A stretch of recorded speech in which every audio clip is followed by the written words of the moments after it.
Cerimonia di premiazione 200 rana, ragazzi, femmine, terza e bronzo per la Polisportiva Riccione, Aurora D'Ascanio. Seconda argento per la President Bologna, Beatrice Cocconcelli. E prima medaglia d'oro, i colori dell'Hydros 2,46 e 0,3, Andrea Elena Leon.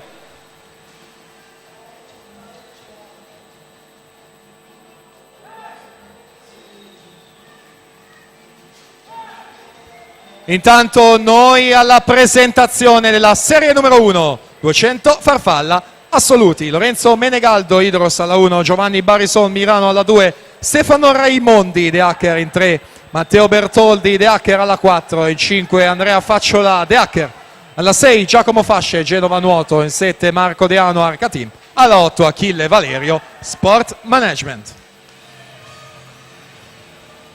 Prossima premiazione 200 rana assolute, terza bronzo per la Polisportiva Riccione, Samantha Mazzoni.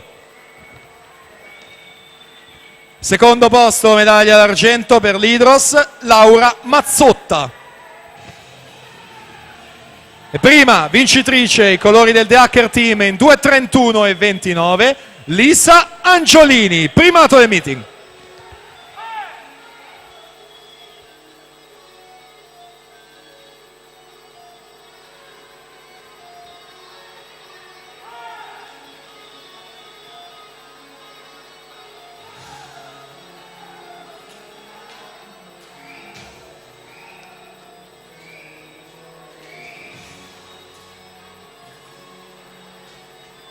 Intanto siamo nella vasca conclusiva di questa seconda serie con Alessandro Visintin, Hydros, corsia centrale numero 4, 2, 8 e 23.